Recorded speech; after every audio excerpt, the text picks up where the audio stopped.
he used to be a CEO of FedEx and this and that, and his daughter, dates with a punk and he doesn't like, and a lot of things are going beyond his control, and he donates something to someone, and all of a sudden the kid from Africa, he likes it, and then he realized that it's not about just me, my likes, my dislikes, my hatred, my love.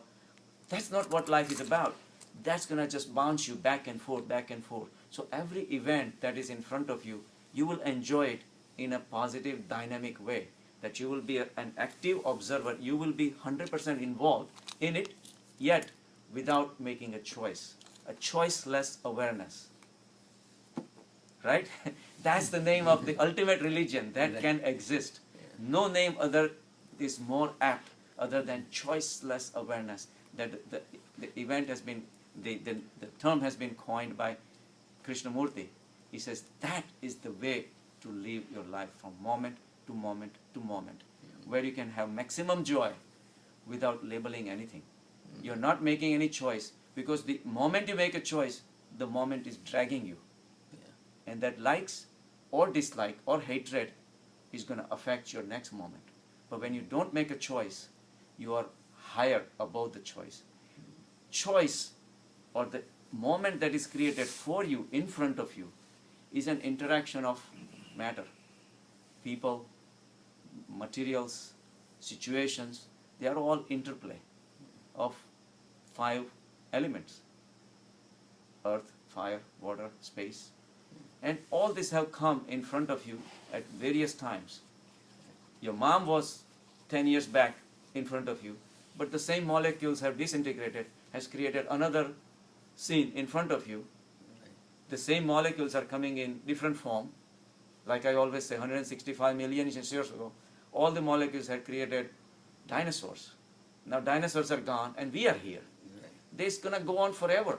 But our attachment to all these things is a false creation. It's our ego that is making us attached to the moment, at making us like or dislike and dragging us, making us sway back and forth and back and forth, but never enjoy the peaceful existence. Because the moment you make a choice, it binds you and it does not allow you to enjoy the next moment. The moment-to-moment existence can happen only when you rise yourself above the choices. To be able to make a choice is a freedom, but freedom from the choices is the ultimate freedom. And that's the root of spirituality. So that's what we have to understand, that making choices is a mistake. And that's the function of the ego. But spirituality, or the recognition of your infinite potential, the first requirement is you drop your ego. But we cannot do that.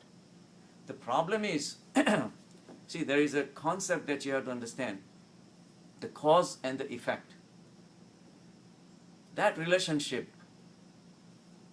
is happening in front of us all the time. I can say I was an effect, my parents were the cause. Now, the cause is a fact, but effect is something we attach ourselves to. All of a sudden, what was my cause of my existence, we never care. We never spend enough time or efforts to go through the cause, but we are always attached to the effect. If I have $10 in my pocket, I never realize how I made that $10. How many people had gone through for me to make that $10. I might have seen a patient, but that patient might have earned it from somewhere else. He might have worked his $6 an hour job or whatever to do certain amount of work to generate that $10 to give it to me. Of course, I have worked and all that, but it goes on and on and on. Ultimately, $10 ends up in my pocket.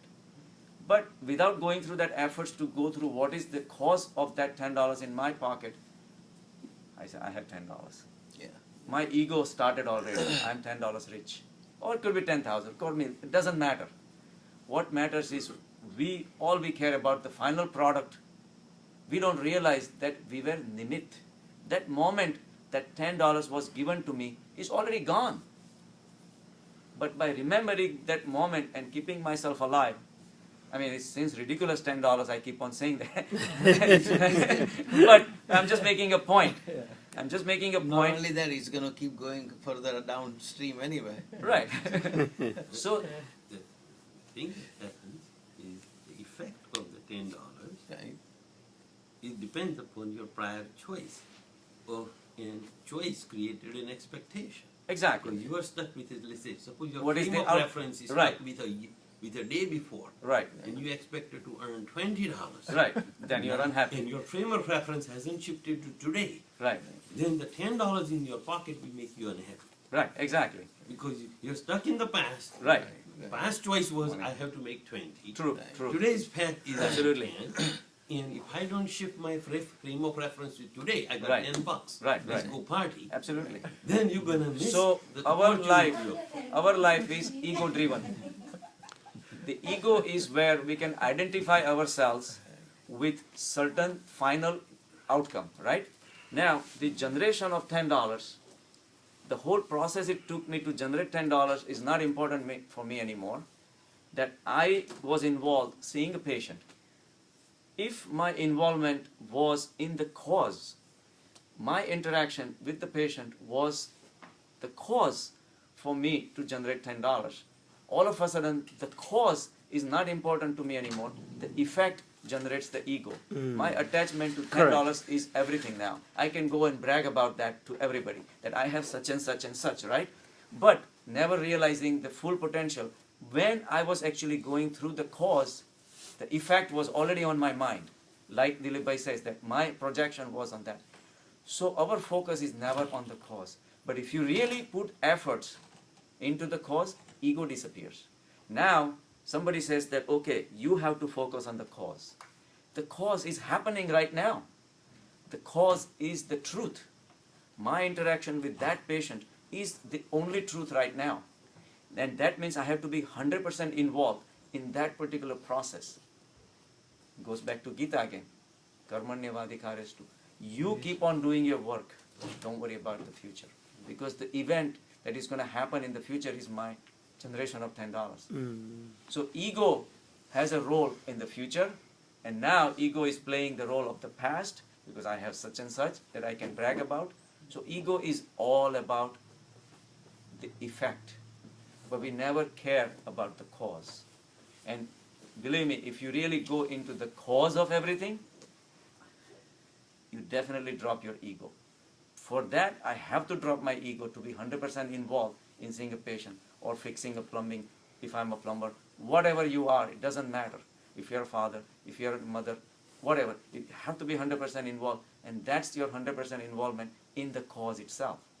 And believe me, there is endless series. Lao Tse says in the Tao Te Ching, is the one cause is the only cause. He is the cause, and he's never the effect. Everything came from consciousness. So if you really trace it all the way, ultimately he's the cause of all the causes. All the causes our intelligence, our intellectual thinking allows you to go to certain spot. Beyond that, we cannot even comprehend. That they say, okay, I grew tulips, and tulips came out in the springtime. Oh, so you made the bulb, right? Oh, no, I didn't make, I just bought it. Say, okay, then what did you do? He said, well, I put it in the soil. Did you make the soil? Oh, no, soil was already there. And then what happened? Did you bring the temperature down to 0 degrees? Because it's required certain cold for the tulip so that it can, did you work on the temperatures of the wet? No, I didn't. And then what happened in the springtime? Same thing, temperature happened on its own. And then it started warming, and before I know, how can you say you grew the tulip? you were nimit. You were nimit in putting all these material things together, and that's about it. We never go beyond that.